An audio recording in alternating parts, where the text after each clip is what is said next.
Sarah Martinez looked at the clock on the restaurant wall. It was only 3 in the afternoon, but she had already been working for 6 hours. Her feet hurt in the cheap black shoes she wore every day. The shoes had holes in them, but she could not buy new ones yet. She needed to save every dollar she could. Romano's restaurant was one of the fanciest places in the city. Rich people came here to eat expensive food and drink wine that cost more than Sarah made in a week. The walls were covered with beautiful paintings. Crystal lights hung from the ceiling. Everything looked perfect and clean. Sarah did not fit in this perfect place. Her uniform was old and had small stains that would not come out no matter how hard she scrubbed them. Her dark hair was always pulled back in a simple ponytail. She wore no makeup because she could not afford it. When she looked in the mirror, she saw tired brown eyes that had lost their spark years ago. She had been working at Romano's for 8 months now. Before that, she worked at a diner on the other side of town. Before that, it was a coffee shop. She always seemed to be working somewhere, serving food to people who had more money than she could ever dream of having. Sarah carried a heavy tray to table 12. The man sitting there was wearing a suit that probably cost more than her rent. He did not look up when she set down his salad. He was too busy talking on his phone about some business deal. Sarah might as well have been invisible. This happened every day. Customers looked through her like she was not even there. They talked about their expensive cars and vacation homes while she refilled their water glasses. They complained if their food took too long or if their wine was not cold enough. But they never really saw her as a person.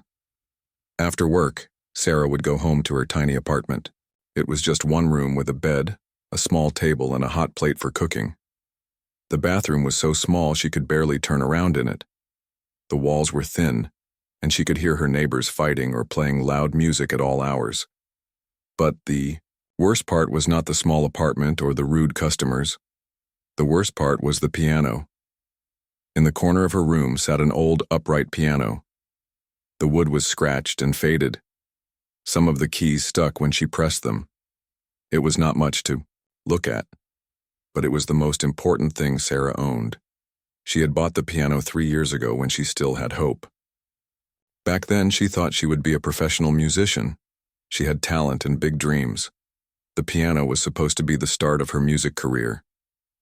Sarah would sit at the piano every night after work. Her tired fingers would find the keys, and for a little while she could forget about everything else. She would play songs she had learned as a child. Sometimes she would make up new songs, melodies that came from deep in her heart. Music had always been Sarah's escape. When she was little, her mother would play old records on their stereo. Sarah would dance around the living room, pretending she was on stage performing for thousands of people. Her mother would clap and tell her she was going to be a star someday. Why? Sarah was 8. Her mother saved enough money to buy her piano lessons. Every Tuesday after school, Sarah would walk to Mrs. Chen's house down the street. Mrs. Chen was a patient teacher who showed Sarah how to read music and how to make her fingers move across the keys just right. Sarah was a natural. She learned fast and played with feeling that surprised everyone. By the time she was in high school, she was playing in school concerts and local competitions. Her music teacher said she had real talent and should think about going to music school. But life had other plans for Sarah. When she turned 18, her father got sick. He had been working in a factory for 20 years, and the chemicals had damaged his lungs. He could not work anymore. The medical bills started piling up. Sarah's mother worked 2 jobs, but it was not enough. Sarah had been accepted to a music college with a small scholarship, but the scholarship would not cover everything, and her family needed her to work instead of study, so she put her dreams away and got a job at a grocery store. Her father died 2 years later.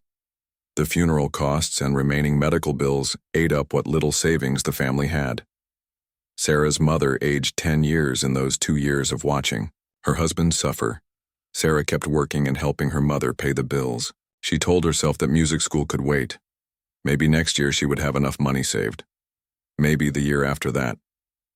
But the years kept passing, and there was never enough money.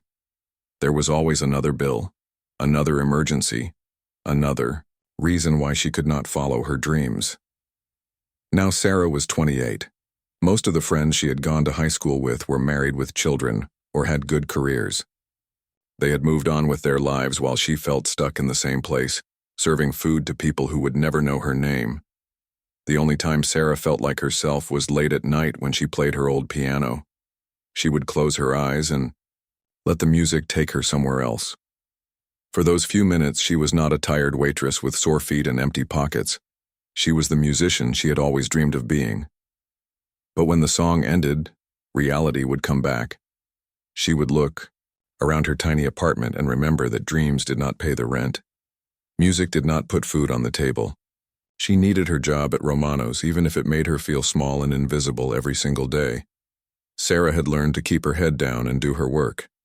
She smiled when customers were rude to her. She said, "Yes, sir," and "No, ma'am," even when they treated her badly.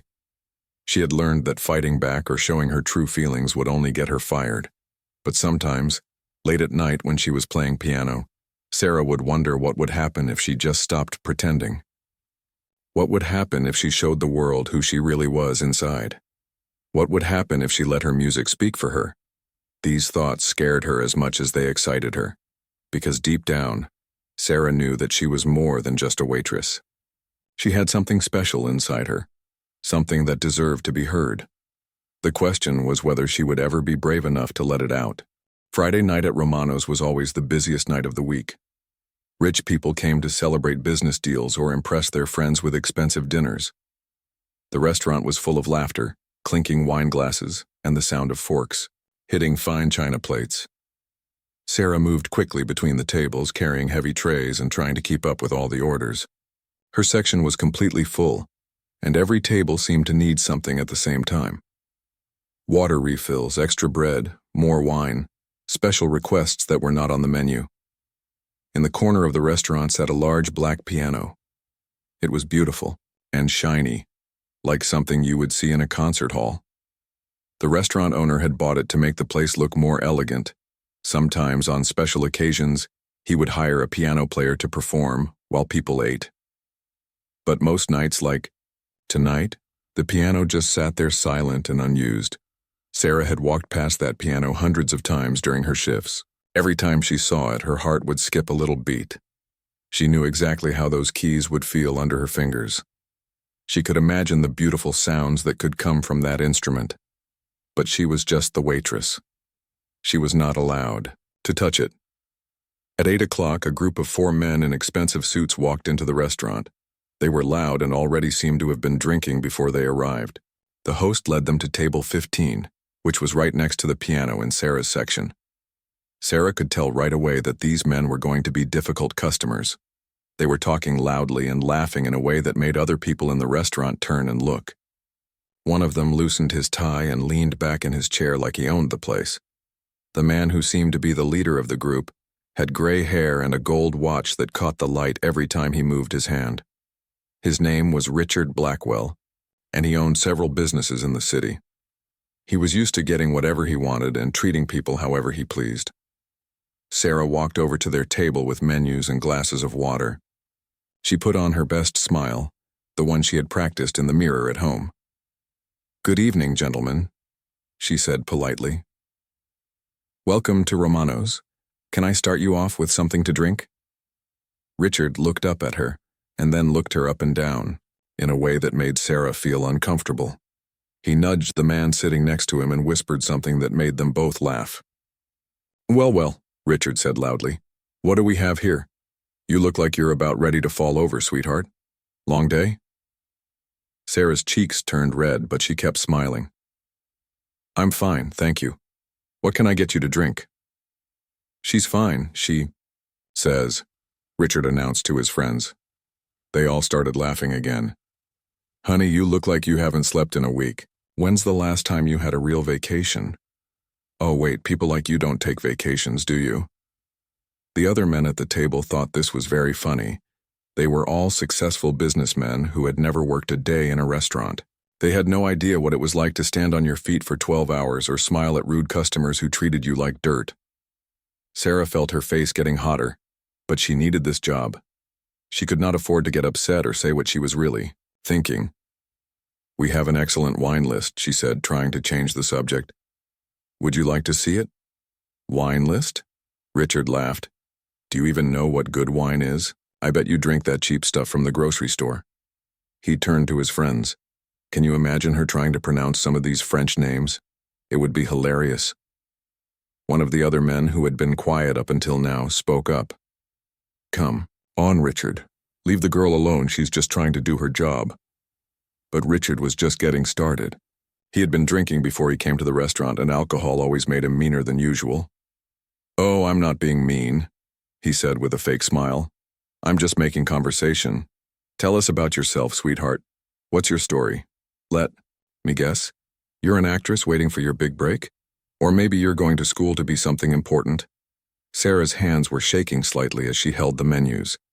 I'll give you a few more minutes to look over the menu, she said quietly.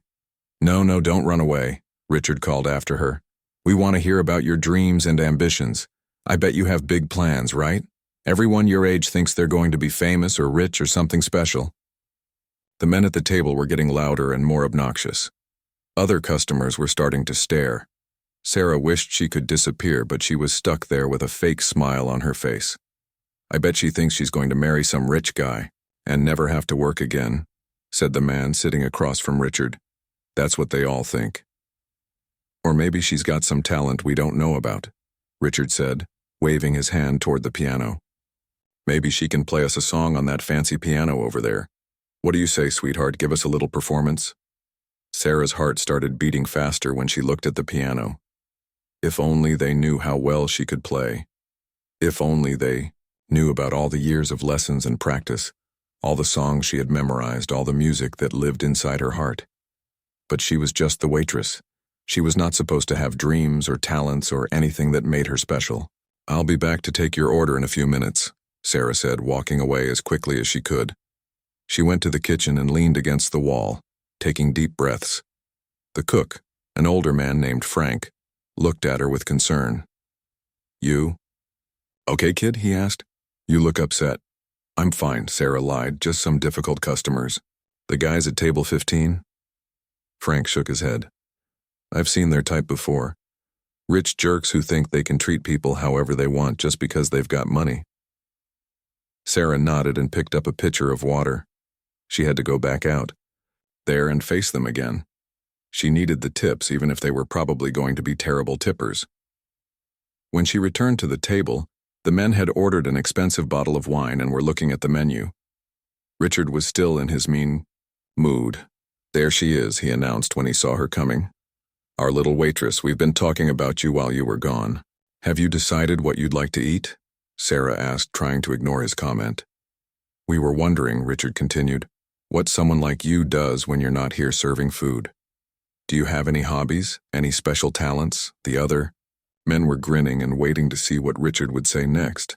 They thought this was all very entertaining. I bet you sing in the shower, one of them said. All you waitress types think you can sing. Or maybe you write poetry, said another. Deep, meaningful poetry about your hard life. Sarah felt tears starting to form in her eyes, but she blinked them back. She would not give these men the satisfaction of seeing her cry. Can I please just take your order? She asked quietly.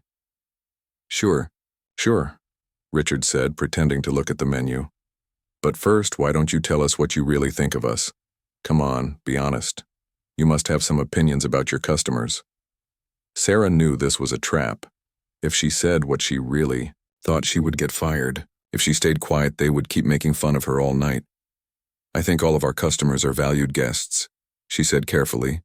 Valued guests. Richard laughed so loud that people at other tables turned to stare. Did you hear that, boys? We're valued guests. That's the most polite way anyone's ever called us jerks. The men continued laughing and making jokes at Sarah's expense while she took their order. Every comment felt like a small cut, and by the time she walked away from their table, she felt like she was bleeding inside. But the worst part was still to come. The night was getting worse by the minute. Sarah brought the expensive wine to table 15, and Richard made a big show of tasting it like he was some kind of expert. He swirled it around in his glass and made exaggerated faces before declaring it acceptable for a place like this. Sarah wanted to tell him that the wine cost more than she made in 3 days, but she just nodded and poured glasses for all four men. Her hands were steady even though her heart was racing with anger and embarrassment. "You know what I love about places like this?" Richard said loudly enough for nearby tables to hear. "The service is so authentic. You can tell these people really need the job." His friends laughed and Sarah felt her cheeks burn. She was about to leave their table when Richard grabbed her wrist. "Wait a minute, honey," he said. "We're not done talking to you yet." Sarah looked down at his hand on her wrist.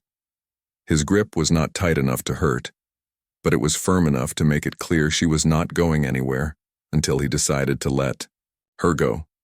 "Sir, I have other tables to serve," she said quietly.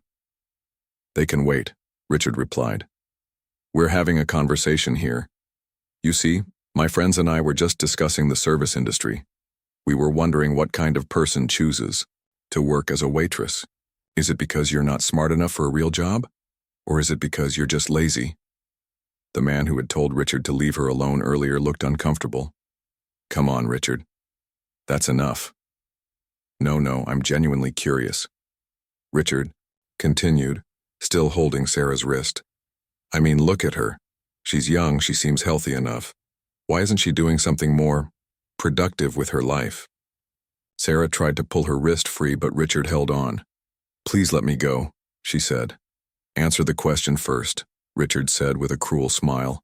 "What's wrong with you that you ended up here?" Something inside Sarah was starting to crack. Years of swallowing her pride, years of being treated like she was nothing, years of hiding who she really was. It was all building up inside her like pressure in a steam pot. "There's nothing wrong with me," she said, her voice shaking slightly. "Oh, there's definitely something wrong," Richard said. "Normal people don't end up serving food to their betters unless something went wrong somewhere." Finally, he let go of her wrist. Sarah pulled her hand back and rubbed the red mark his fingers had left. She was about to walk away when she heard a loud crash from across the restaurant. A young busboy named Miguel had been carrying a tray of dirty glasses when he slipped on a small puddle of water. The glasses went flying, smashing against the floor in a shower of sparkling pieces. The restaurant went quiet for a moment. Miguel was only 17 years old and had been working at Romano's for just 2 weeks. He was trying to save money to help his family pay rent. His face turned bright red as he looked at the mess he had made. "I'm so sorry," Miguel said in his heavily accented English. He dropped to his knees and started picking up the broken glass with his bare hands. "Hey, be careful," Sarah called out. "Let me get a broom." But before she could move, she heard Richard's voice booming across the restaurant. "Well, would you look at that?" he shouted, pointing at Miguel. "First we get served by someone who probably can't even spell her own name, and now we've got a clumsy kid who can't even carry a tray. What kind of place is this?" Miguel's face turned even redder. He was cutting his fingers on the broken glass, but he kept trying to clean it up because he was afraid of getting fired. "Maybe he should go back to whatever country he came from," said one of Richard's friends. "At least there he might know how to do his job. Or maybe they should just hire people who actually speak English," added another. Sarah watched Miguel struggling with the broken glass, blood dripping from his fingers onto the floor. She saw the tears in his eyes that he was trying so hard to hide. In that moment, Miguel reminded her of herself, young, desperate to keep his job, willing to endure anything just to survive. But Richard was not done yet. "Hey, kid," he yelled at Miguel. "Yeah, you with the butterfingers, do you even understand what I'm saying, or do I need to speak slower?" Miguel looked up with confusion and fear in his eyes. His English was not perfect, but he understood enough to know he was being made fun of. I sorry," Miguel stammered. "Very sorry." "You sorry?" Richard mocked his accent. "You sorry? That's the best you can do? Maybe you should practice saying I'm looking for a new job, because that's what you're going to need after tonight." The other customers in the restaurant were staring now. Some looked uncomfortable with Richard's behavior, but no one said anything. The restaurant manager was nowhere to be seen. Sarah felt something snap inside her chest. It was like a rubber band that had been stretched too far and finally broke. All the anger and frustration and pain she had been holding back for years came rushing to the surface. She had endured Richard's insults about her appearance, her intelligence, and her life choices. She had let him grab her wrist and humiliate her in front of the entire restaurant. She had smiled and stayed polite because she needed this job. But watching him attack Miguel, a kid who was just trying to work hard and help his family, was more than she could take. "Stop it," Sarah said, her voice cutting through the noise of the restaurant. Richard turned to look at her with surprise. "Excuse me?" "I said stop it," Sarah repeated, louder this time. Her whole body was shaking, but not from fear anymore. She was shaking with rage. "Oh, look at this," Richard said with delight. "The little waitress thinks she has something to say. This should be good." Sarah walked over to where Miguel was still kneeling in the broken glass. She gently took his hands and helped him stand up. "Go wash your hands," she told him softly. "I'll clean this up." Miguel looked at her with grateful eyes and hurried toward the kitchen. Sarah turned back to face Richard and his friends. The entire restaurant was watching now, waiting to see what would happen next. "He's just a kid trying to do his job," Sarah said, her voice steady and clear. "He doesn't deserve to be treated like that." "And who are you to tell me how to behave?" Richard shot back. "You're nobody. You're less than nobody. You're a waitress in a restaurant, and I'm a customer who spends more money in one night than you make in a month. Money doesn't give you the right to be cruel," Sarah said.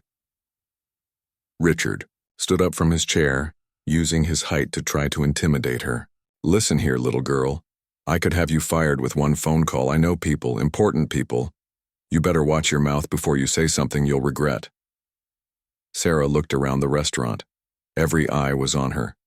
She thought about her tiny apartment, her unpaid bills, the piano in the corner that reminded her every day of her broken dreams. She thought about Miguel's bloody fingers and the fear in his eyes.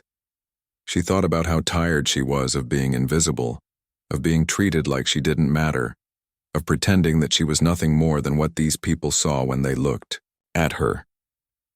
And for the first time in years, Sarah decided she didn't care about the consequences. "You know what I regret?" she said, looking Richard straight in the eye. "I regret spending 8 months of my life serving people like you. I regret smiling and staying quiet while you treat me and everyone else like garbage. I regret letting you make me feel small." The restaurant was completely silent now. Even the kitchen sounds had stopped. "But most of all," Sarah continued, "I regret not showing you who I really am." She turned away from Richard's shocked face and walked toward the piano in the corner. Her heart was pounding so hard she could hear it in her ears. She knew she was about to get fired. She knew she would probably never find another job at a restaurant this nice. She knew she was throwing away everything she had worked for. But for the first time in years, Sarah didn't care about being practical or safe or invisible. It was time to stop hiding. Sarah walked across the restaurant floor like she was walking through a dream. Every step felt both terrifying and liberating. The black piano grew larger as she approached it, its polished surface reflecting the soft lights from the chandeliers above. Behind her, she could hear Richard's voice rising in anger. "Where do you think you're going?" he demanded. "Get back here and do your job." But Sarah kept walking. Her feet, which had been aching in her cheap shoes just minutes before now, felt light and sure.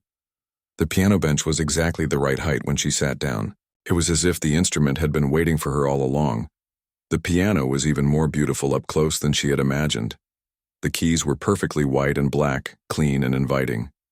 She could see her reflection in the glossy black surface of the piano's body.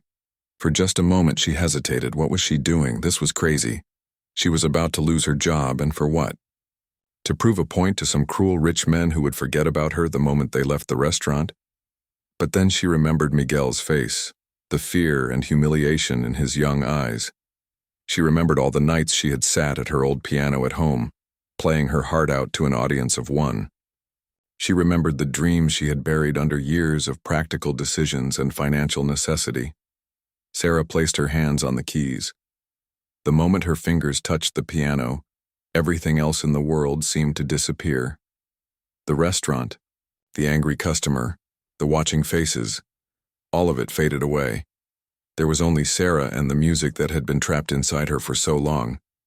She began to play. The first notes were soft and tentative, like someone testing the temperature of water before diving in.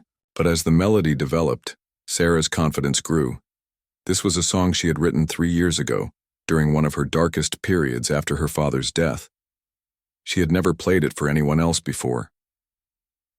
The song started quietly, almost like a whisper. It spoke of loneliness and struggle, of dreams deferred and hopes that seemed to slip away like sand through your fingers. Sarah's left hand played a gentle but persistent rhythm, while her right hand picked out the melody that seemed to float above it like a bird learning to fly. As the song progressed, it began to change. The quiet sadness transformed into something more complex. There were still notes of pain and longing, but they were joined by threads of strength and determination. The music spoke of someone who had been knocked down but was finding the courage to stand up again. Sarah's eyes were closed now, and she was completely lost in the music. Her fingers moved across the keys with the confidence of someone who had been playing piano since childhood. Every note was exactly where it needed to be, every phrase perfectly shaped and expressed. The song built slowly, like a sunrise breaking over the horizon. What had started as a whisper was becoming a declaration. The melody soared higher, supported by rich harmonies that filled the restaurant with warmth and beauty. The restaurant staff had stopped what they were doing to listen. Frank the cook stood in the kitchen doorway, his mouth open in amazement. The other waitresses had gathered near the bar, tears forming in their eyes as they recognized something profound happening before them. Even the customers who had been chatting and laughing during dinner were now sitting in complete silence. Conversations had stopped mid-sentence. Wine glasses sat forgotten on tables. Every person in Romano's was captivated by the music flowing from the corner of the room. Sarah had never played this song with such power before. In her tiny apartment on her old piano with its sticky keys and faded wood, the song had been beautiful but restrained. Here, on this magnificent instrument in front of this unexpected audience, the song was alive in a way she had never experienced. The music told her story without words. It spoke of a young girl who had dreamed of performing on stages like this, who had practiced for hours every day until her fingers ached. It told of sacrifice and disappointment, of watching other people live the life she had wanted for herself. But it also spoke of resilience, of the music that had never died inside her even when everything else seemed lost, of the strength it took to get up every morning and face another day of serving other people, while her own dreams sat dusty and neglected. As the song reached its climax, Sarah's playing became more passionate and intense. Her whole body moved with the rhythm, her shoulders swaying slightly as her hands danced across the keys. This was what she was meant to do. This was who she really was underneath the uniform and the tired smile and the practical decisions. The melody climbed higher and higher, each note perfectly clear and beautifully shaped. Sarah was no longer thinking about technique or whether she was hitting the right keys. The music was flowing through her like a river that had finally broken through a dam. In the audience, people were wiping tears from their eyes. Some of them had come to Romano's dozens of times and had never noticed the waitress who served their food. Tonight, they were seeing her for the first time, not as a servant or an invisible worker, but as an artist with a gift that took their breath away. Richard and his friends sat in stunned silence. The cruel laughter had died completely. They stared at Sarah as if they were seeing a ghost, unable to believe that the woman they had been mocking was capable of creating something so beautiful. The song began to wind toward its conclusion, but not in a way that felt like an ending. Instead, it felt like a beginning. The final notes were hopeful and strong, suggesting that this was not the end of the story, but the start of a new chapter. When Sarah played the last note, she held it for a long moment, letting it ring through the restaurant until it finally faded into silence. Then she opened her eyes. The silence that followed was different from the silence that had come before. This was not the uncomfortable quiet of people watching a conflict. This was the profound silence of people who had just witnessed something extraordinary and needed a moment to absorb what they had experienced. Sarah looked out at the faces staring back at her. Some people had tears on their cheeks. Others looked amazed, as if they couldn't quite believe what they had heard. The restaurant, Manager had appeared from somewhere and was standing near the bar, his face a mixture of shock and awe. For a moment, nobody moved. Sarah wondered if she had made a terrible mistake. Maybe the song hadn't been as good as it felt. Maybe she had just embarrassed herself in front of all these people. But then, from somewhere in the back of the restaurant, one person started to clap. The sound was slow and deliberate at first, like drops of rain on a roof. But then another person joined in, and another. Within seconds, the entire restaurant had erupted in applause. People were standing up from their tables, clapping so hard their hands hurt. Some were whistling and cheering. The kitchen staff had come out to join the applause, led by Frank, who was grinning from ear to ear. Sarah sat at the piano bench, overwhelmed by the response. She had dreamed of moments like this when she was a little girl, but she had never imagined it would feel this powerful, this real. She looked over at table 15 where Richard and his friends were sitting. Even they were clapping, though their faces showed more shock than appreciation. Richard's cruel confidence had completely disappeared. He looked like a man who had just discovered that the world was not quite what he thought it was. The applause continued for what felt like hours, but was probably only a few minutes.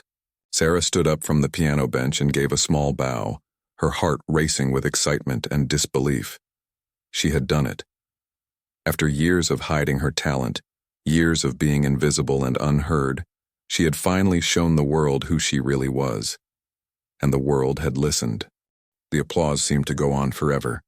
Sarah stood beside the piano, her heart pounding so hard she thought everyone in the restaurant might be able to hear it. She looked out at all the faces turned toward her, and for the first time in years, she felt truly seen. An elderly woman at a nearby table was dabbing her eyes with her napkin. "That was the most beautiful thing I've ever heard," she said to her husband, who was nodding in agreement. A young couple who had been celebrating their anniversary stopped their conversation completely. The woman reached across the table and squeezed her boyfriend's hand. "Did you know she could play like that?" she whispered. "Nobody knew," he whispered back, shaking his head in amazement. The restaurant manager, Mr. Romano himself, walked slowly toward the piano. He was a short, round man in his 60s who had owned the restaurant for 20 years. Sarah had only spoken to him a few times, usually when she was getting hired or when there was a problem with a customer. As he approached, Sarah felt a familiar fear creeping back into her chest. This was it. She was going to get fired. She had broken the rules by touching the piano, and now she was going to pay for it. But when Mr. Romano reached her, he didn't look angry. His eyes were soft, and there was something that looked almost like wonder on his face. "Sarah," he said quietly, "how long have you been able to play like that?"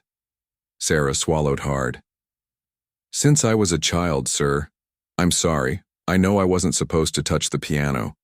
I'll clean out my locker and—" Mr. Romano held up his hand to stop her. "You're not in trouble," he said. That was incredible. In all my years running this place, I've never heard anything like it." Around them, the applause was finally starting to die down, but people were still talking excitedly about what they had just witnessed. Several customers had pulled out their phones and were calling friends and family members. "You have to hear this," one man was saying into his phone. "There's a waitress here who just played the most amazing piano piece. No, I'm serious, it was like nothing I've ever heard before." Frank the cook had made his way over from the kitchen, still wearing his apron and chef's hat. His face was beaming with pride and excitement. "Kid, that was something else," he said, to Sarah. "I've been working in restaurants for 30 years and I've never seen anything like that. You've got a real gift." Miguel, the young busboy, appeared at Frank's elbow. His hands were bandaged where he had cut them on the broken glass, but his face was glowing with admiration. "That was beautiful, Miss Sarah," he said in his accented English. "Thank you for what you did before, and thank you for the music." Sarah felt tears forming in her eyes. All of these people, her co-workers, the customers, even Mr. Romano, were looking at her differently now. They weren't seeing a tired waitress in a stained uniform anymore. They were seeing someone with talent and worth and something important to offer the world. But the transformation wasn't just in how others saw her. Sarah felt different too. Standing there beside the piano, surrounded by appreciation and respect, She remembered who she used to be before life wore her down. She remembered the confidence she had felt as a child when she played in school recitals. She remembered the dreams that had seemed so possible back then. Miss. Sarah turned to see a well-dressed woman in her 40s hurrying toward her. The woman had been sitting at a table near the window with what looked like a business dinner. "I'm sorry to interrupt," the woman said, slightly out of breath. "But I had to tell you, that was extraordinary. I work in the music industry, and I've heard a lot of talented musicians. But what you just did, that was special. Really special." She handed Sarah a business card. "My name is Janet Collins. I'm a talent scout for Meridian Records. Would you be interested in talking sometime? I think we might be able to help each other." Sarah stared at the business card in her hand. She had dreamed of moments like this, but they had always seemed like fantasies, not real possibilities. I don't understand," Sarah stammered. "I'm just a waitress." "No," Janet said firmly. "You're not just anything. You're a musician, a real one. Don't let anyone tell you otherwise." More people were approaching now. Another customer, a music teacher from the local high school, wanted to know if Sarah gave piano lessons. An elderly man who used to be a concert promoter was talking about venues where she might be able to perform. In the middle of all this attention, Sarah caught sight of table 15. Richard and his 3 friends were still sitting there, but they looked completely different than they had an hour earlier. Their loud confidence was gone. Instead, they looked small and embarrassed. Richard was staring at his wine glass, unable to meet anyone's eyes. The man who had been making jokes about Sarah's appearance was shifting uncomfortably in his seat. They had all fallen completely silent. Sarah walked over to their table. The conversations around the restaurant quieted, as people watched to see what would happen. "Gentlemen," Sarah said, her voice calm and steady, "is there anything else I can get for you this evening?" Richard finally looked up at her. His face was red, and he seemed to be struggling to find words. He started, then stopped. He cleared his throat and tried again. "You're very talented." It wasn't exactly an apology, but it was the closest thing to humility that Sarah had ever seen from him. "Thank you," she said simply. "We were wrong," said the man who had earlier told Richard to leave her alone. "What we said before it was wrong. We're sorry." Sarah nodded. "We all make mistakes," she said. "The important thing is what we do next." She turned to walk away, but Richard called after her. "Wait," he said. "The song you played, did you write that yourself?" "Yes," Sarah replied. "It was about something real, wasn't it? Something from your own life." Sarah looked at him for a long moment. "Yes, it was." Richard nodded slowly. "I could tell. You can't play music like that unless you've really lived it." For the first time all evening, he sounded like a human being, instead of a bully. As Sarah walked back toward the piano, she felt like she was floating. The transformation that had begun when she sat down at the piano was continuing. She wasn't just feeling different, she was becoming different. Mr. Romano appeared at her side again. "Sarah, I have a proposition for you," he said. "What would you say to playing here regularly? Weekend evenings, maybe Friday and Saturday nights? I could pay you more than you make waiting tables, and you could still work some shifts if you wanted the extra money." Sarah's eyes widened. "You want me to be the piano player?" "I want you to be whatever you want to be," Mr. Romano said. "But, yes, I think our customers would love to hear you play regularly. After tonight, I think word is going to spread quickly." He was right. Already people were making reservations for next weekend, asking specifically about the talented waitress who plays piano.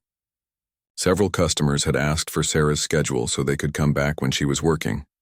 As the evening wound down and customers began to leave, many of them stopped by the piano to speak with Sarah. They told her how much her music had moved them.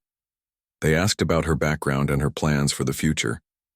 They treated her like the artist she had always known herself to be. The transformation was remarkable. In the space of one song, Sarah had gone from being invisible to being the most talked about person in the restaurant. But more importantly, she had transformed herself. She had stopped hiding her light under a bushel and let it shine for the world to see. As she finally took off her apron at the end of the night, Sarah looked around the restaurant one more time. Tomorrow, everything would be different. She would still be the same person, but she would be living a completely different life. The piano sat in the corner, waiting for her return. But it was no longer just a beautiful decoration. It had become her doorway to a new future, and Sarah was ready to walk through it. By Saturday morning, everything had changed. Sarah woke up in her tiny apartment to the sound of her phone ringing for the 10th time in 2 hours. She rubbed her eyes and looked at the caller ID. It was a number she didn't recognize. "Hello?" she answered sleepily. "Is this Sarah Martinez, the pianist from Romano's restaurant?" The voice on the other end was excited and fast-talking. Yes, this is Sarah. My name is David Chen, and I'm a reporter for the City Herald. I heard about what happened last night, and I'd love to do a story about you. Would you have time for an interview today?" Sarah sat up in bed, suddenly wide awake. "A newspaper story about me?" "Oh yes, this is big news. We've been getting calls all morning from people who were there last night. They're saying it was the most incredible thing they've ever seen. Everyone wants to know more about you." After she hung up with the reporter, Sarah's phone immediately rang again.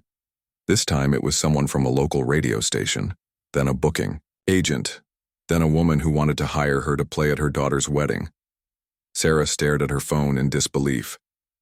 Less than 24 hours ago, she had been a nobody. Now it seemed like the whole city wanted to talk to her. She got dressed quickly and walked to the corner store to buy a newspaper. The man behind the counter, Mr. Park, smiled when he saw her coming. "Hey, aren't you the girl from Romano's?" he asked. "My wife's cousin was there last night. She said you were amazing." Sarah felt her cheeks turn red. "News travels fast around here. Good news travels fastest of all," Mr. Park said with a grin. "I'm proud of you, kid. It's about time someone from the neighborhood got some recognition." Back at her apartment, Sarah looked at herself in the bathroom mirror. She looked the same as she had yesterday. Tired eyes, simple clothes, nothing special. But somehow, the world saw her differently now. It was strange and wonderful and terrifying all at the same time. Her phone rang again. This time, it was Mr. Romano. "Sarah, I hope you slept well," he said, sounding excited. "Because we've got a situation here." "What kind of situation?" Sarah asked, worried that something had gone wrong. "The good kind," Mr. Romano laughed. "I've been taking reservation calls since 7 in the morning. Everyone wants to come hear you play. I'm already booked solid for next weekend, and people are asking about the weekend after that too." Sarah couldn't believe what she was hearing. "Really?" "Really. And that's not all. I've had calls from 3 different food magazines wanting to do articles about the restaurant. The mayor's office called because they want to give you some kind of award, and there's a music producer who wants to meet with you on Monday." Sarah sat down hard on her bed. "This is crazy." "This is wonderful," Mr. Romano corrected her. "This is what happens when real talent meets the right moment. Are you ready for it?" Sarah wasn't sure if she was ready for anything. Everything was happening so fast that she felt dizzy just thinking about it. Around noon, there was a knock at her apartment door. Sarah opened it to find a delivery man holding the biggest bouquet of flowers she had ever seen. "Sarah Martinez?" he asked.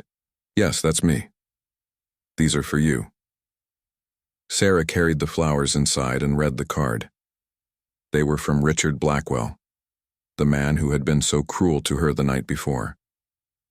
The card said, "Dear Sarah, I owe you an apology that flowers cannot express. Your music opened my eyes to my own behavior, and I am ashamed of how I treated you. I hope you will accept these flowers as a small gesture of my respect and admiration. You have a gift that the world needs to hear. Sincerely, Richard Blackwell." Sarah stared at the card for a long time. She had never received an apology like this before. In her experience, people like Richard never said sorry for anything. But her music had apparently affected him in a way that surprised them both. More flowers arrived throughout the day. And gifts. A woman who had been at Romano's sent a beautiful silk scarf. The elderly couple from Table 8 sent a box of expensive chocolates with a note saying her music had reminded them of their wedding day 50 years ago. By evening, Sarah's tiny apartment looked like a flower shop. She had never received so many gifts in her entire life. But more than the flowers and candy, it was the notes that touched her. Person after person had written to tell her how her music had moved them, how it had made them feel something they hadn't felt in years. "Your song made me remember why I fell in love with my husband," wrote one woman. "I haven't cried like that in 20 years, wrote a businessman. "Thank you for reminding me that I have a heart. You made me want to call my daughter and tell her I'm proud of her," wrote someone else. Reading these notes, Sarah began to understand something she had never fully grasped before. Music wasn't just about playing notes correctly or impressing people with technical skill. It was about connecting human hearts to each other. It was about saying things that couldn't be said with words alone. That evening, Sarah walked back to Romano's even though she wasn't scheduled to work. She wanted to see the piano again, to make sure the whole thing hadn't been a dream. The restaurant was busy, filled with people who had heard about the previous night and hoped to see her perform again. When Sarah walked in, several customers recognized her and started applauding. Mr. Romano hurried over with a huge smile on his face. "Perfect timing," he said. "Half the people here have been asking about you all evening."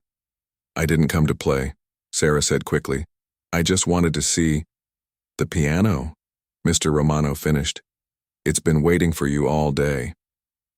Sarah walked over to the instrument. It looked exactly the same as it had the night before, but somehow it seemed more welcoming now. Like an old friend who had helped her through a difficult time, she sat down at the bench and played a few quiet notes. The entire restaurant fell silent, just like the night before. But this time Sarah wasn't angry or desperate or trying to prove anything. She was just sharing her music because she wanted to. She played a gentle, improvised melody, something soft and grateful and full of wonder. It was her way of saying thank you to everyone who had supported her, everyone who had seen her talent and encouraged her to believe in herself again. When she finished, the applause was warm and appreciative, but not overwhelming like the night before. This felt more intimate, more personal, like she was playing for friends instead of strangers. Afterward, people came up to talk with her, but they were respectful and kind. They asked about her music and her plans for the future. They told her their own stories about dreams they had given up or talents they had hidden away. Sarah realized that her performance the night before had done more than just change her own life. It had given other people permission to remember their own forgotten dreams. It had reminded them that it was never too late to show the world who they really were. As she walked home that night, Sarah felt like she was living in a completely different world than she had been just 2 days ago. The same streets looked brighter. The same apartment building felt less lonely. Even her reflection in the store windows looked different, more confident, more alive. But the most remarkable change was inside her heart. For years, she had been carrying around shame and disappointment like heavy stones in her chest. She had believed that her dreams were foolish, that her talent was not enough, that she was destined to be invisible forever. Now those stones were gone. In their place was something light and warm and full of possibility. Sarah Martinez, the tired waitress who nobody noticed, was disappearing.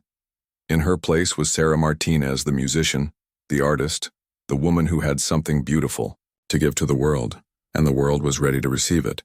The interview with the City Herald was scheduled for Monday afternoon at Romano's restaurant. Sarah arrived early, her stomach full of butterflies. She had never been interviewed by a newspaper before, and she wasn't sure what to expect. David Chen, the reporter, was a friendly man in his 30s with kind eyes and a warm smile. He set up a small recording device on the table and pulled out a notebook. "I have to tell you," he began, "I've been a reporter for 10 years, and I've never had so many people call about one story.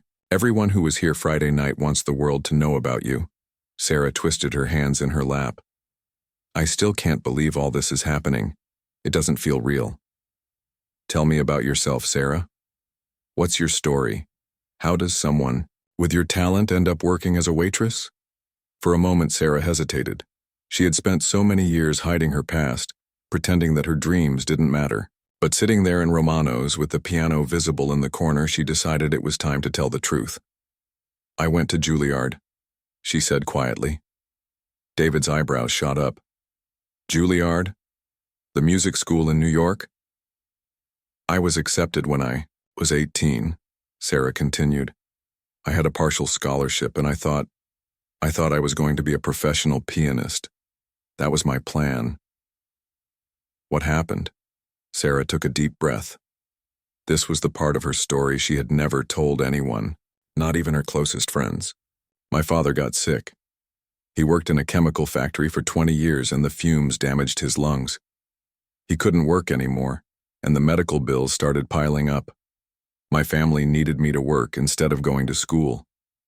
David nodded sympathetically. That must have been incredibly difficult. I told myself it was temporary, Sarah said, her voice growing stronger. I thought I would work for a year, maybe 2, and then I would reapply to music school. But my father's condition got worse. The bills got bigger, and there was never enough money. How long ago did your father pass away? 3 years ago, Sarah said, wiping away a tear that had started to form. By then I felt like it was too late. I was 25, working in restaurants, living paycheck to paycheck. Who was I to think I could still be a musician? David leaned forward. But you never stopped playing. No, Sarah smiled slightly. I have an old piano in my apartment. It's falling apart, but it still makes music. I would play every night after work. It was the only time I felt like myself. And Friday night? What made you decide to play in front of everyone? Sarah thought about that moment, the feeling of everything inside her finally breaking free. I was tired of being invisible, she said. For years, I had been serving people who looked right through me, as if I didn't matter. And watching them treat Miguel the same way, I just couldn't take it anymore. I needed them to see that I was more than what they thought I was. Tell me about the song you played. It was an original composition? Yes. I wrote it after my father died. It was about feeling lost and forgotten, but also about finding the strength to keep going. I had never played it for anyone before that night. David was writing quickly in his notebook. Sarah, I have to ask, are you aware that videos of your performance have been shared online? People recorded it on their phones and it's been viewed hundreds of thousands of times. Sarah's eyes widened. Hundreds of thousands? The video has been shared on social media platforms all over the world. People are calling it the most beautiful thing they've ever heard. There are comments from professional musicians saying you have exceptional talent. Sarah felt dizzy. I had no idea. There's more, David continued gently. After I started working on this story, I reached out to some people in the music industry. I spoke with Professor Helena Vasquez at Juilliard. Do you remember her? Sarah's heart stopped. Professor Vasquez was my piano teacher. She probably doesn't even remember me. David smiled. Actually, she remembers you very well. She said you were one of the most promising students she had ever worked with. She was devastated when you didn't return after your first year. She said that. Sarah could barely whisper the words. She said, and I quote, Sarah Martinez had a gift that comes along once in a generation. I always wondered what happened to her. She wants to speak with you, Sarah. She thinks it's not too late to finish what you started. Tears were streaming down Sarah's face now. For years, she had convinced herself that she had missed her chance, that her dreams were childish fantasies that she needed to forget. But hearing that her old teacher remembered her, that she thought Sarah still had potential, it was overwhelming. Professor Vasquez mentioned that Juilliard has a program for adult students who want to complete their degrees, David continued. She said she would personally sponsor your application if you were interested. Sarah couldn't speak. She had dreamed of going back to school, but it had always seemed impossible. Now, suddenly, it felt like a door that had been locked for years was opening again. There's one more thing, David said, consulting his notes. I also spoke with Marcus Williams. Do you know who that is? Sarah shook her head. He's a music producer who works with some of the biggest recording artists in the country. He saw the video of your performance and wants to meet with you. He thinks you could have a recording career." A recording career? Sarah felt like she was dreaming. "But I'm nobody. I'm just a waitress who got lucky one night." "No, Sarah," David said firmly. "You're a classically trained musician with exceptional talent who has overcome incredible obstacles. Your story is inspiring people all over the world. The video of your performance has comments from people saying they're going back to school because of you, or picking up instruments they hadn't touched in years, or following dreams they had given up on." Sarah looked around the restaurant where she had worked for 8 months. Just 4 days ago, she had been invisible here. Now, she was sitting in the same spot being interviewed by a newspaper because her music had touched people's hearts. "What happens next?" she asked. "That's up to you," David replied. "But I can tell you that the world is watching. People want to see what Sarah Martinez does next. They want to know if the waitress who stunned everyone with her talent will have the courage to follow her dreams." Sarah walked over to the piano after David left. She sat down at the bench and played the same song she had performed Friday night. But this time, she wasn't playing it as a desperate cry for recognition. She was playing it as a celebration of everything she had overcome and everything that was possible in her future. As the final notes faded away, Sarah knew what she was going to do. She was going to call Professor Vasquez.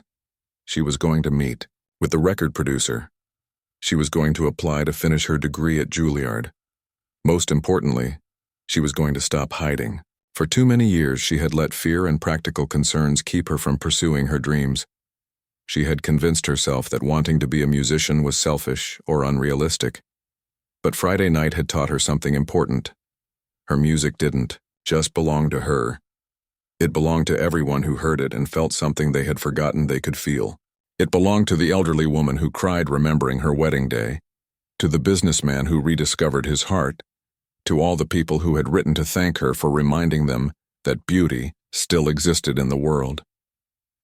Sarah Martinez had spent 8 years hiding her light under a bushel, but now that light was shining bright and she was never going to hide it again. The waitress was becoming who she was always meant to be. 6 months later, Sarah stood backstage at the Metropolitan Concert Hall, her hands shaking slightly as she adjusted her black evening gown. Through the curtain, she could hear the murmur of 800 people taking their seats. In just a few minutes, she would walk out onto that stage and perform her first professional concert. It felt like a lifetime since that Friday night at Romano's, even though it had only been half a year. So much had changed that Sarah sometimes had to pinch herself to make sure she wasn't dreaming. The newspaper article had been just the beginning. Within a week of its publication, Sarah's story had been picked up by national news outlets. The video of her performance at Romano's had been viewed over 5 million times. People from around the world had sent messages of support and encouragement, but more importantly, the doors that had seemed permanently closed began to open again. Professor Vasquez had indeed sponsored Sarah's application to return to Juilliard. Not only had she been accepted, but she had been offered a full scholarship to complete her degree. Sarah was now enrolled in their adult completion program, studying with some of the finest musicians in the world. The record producer, Marcus Williams, had signed her to a 3-album deal.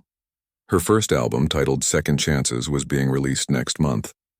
The title track was the song she had played that night at Romano's, the song about her father and her struggles and her refusal to give up hope.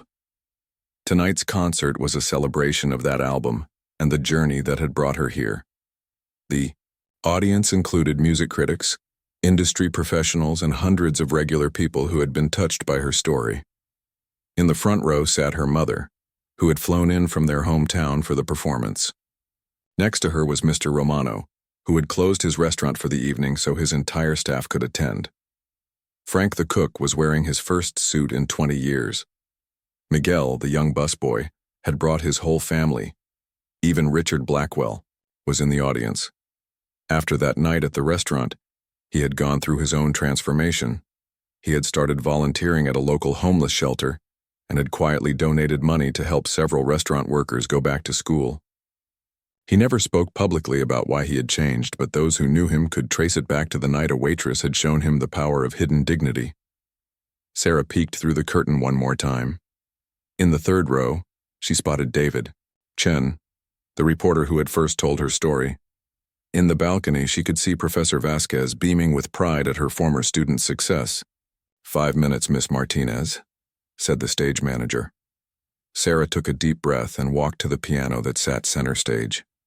It was a beautiful Steinway concert grand, the kind of instrument she had dreamed of playing since she was a child. She ran her fingers lightly over the keys, and they responded with perfect tone and touch. As she waited in the wings for her introduction, Sarah thought about all the people who had supported her journey, the scholarship fund that had been created in her name to help other working musicians go back to school. The young woman who had written to say that Sarah's story inspired her to audition for a music program she had been too afraid to try for. The elderly man who had started taking piano lessons again after watching her video. Sarah's story had become bigger than just her own success. It had become a reminder that it was never too late to follow your dreams, that talent could be found in the most unexpected places, and that everyone deserved to be seen and heard. "Ladies and gentlemen," came the announcer's voice, "please welcome Sarah Martinez." Sarah walked onto the stage to thunderous applause. The lights were bright and warm, and the audience stretched out before her like a sea of friendly faces. She sat down at the piano bench and adjusted the microphone. "Thank you," she said, her voice steady and clear. 6 months ago, I was working as a waitress in a restaurant downtown. I thought my dreams of being a musician were over. I thought I had missed my chance. She paused and looked out at the audience. But I learned something important that night. Our dreams don't have expiration dates. Our talents don't disappear just because we don't use them for a while. And sometimes, the most important thing we can do is show the world who we really are, even when we're scared. Sarah placed her hands on the piano keys. This first song is the one that started it all. It's about struggle and hope and the courage to keep going when everything seems impossible. It's called Second Chances. As the Yari first notes filled the concert hall, Sarah felt the same sense of rightness she had experienced that night at Romano's. This was who she was meant to be. This was what she was meant to do with her life. The song flowed through her and out into the audience, carrying with it all the emotions she had felt during those dark years of serving other people while her own dreams gathered dust. But it also carried joy and gratitude in the knowledge that sometimes the longest, most difficult journeys lead to the most beautiful destinations. When the song ended, the audience erupted in applause. Sarah smiled and began her next piece, a complex classical composition that showcased the technical skills she had worked so hard to maintain during her years away from formal training. As the evening progressed, Sarah performed a mix of classical pieces and her own original compositions. Each song told part of her story: the disappointment of having to leave school, the years of struggle and uncertainty, the night that changed everything, and the joy of finally living the life she had always dreamed of. During the intermission, Sarah was approached backstage by a young woman who looked nervous and excited. "Miss Martinez?" the woman said. "My name is Lisa Chen. I'm a music student here in the city, and I wanted to thank you." "Thank me for what?" Sarah asked. "I was ready to quit school last month. I was working 3 jobs to pay for my classes, and I was exhausted and discouraged. I didn't think I was good enough to make it as a musician.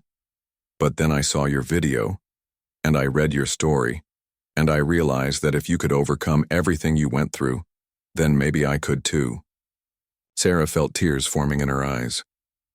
"How are you doing now?" "I got a scholarship," Lisa said with a huge smile.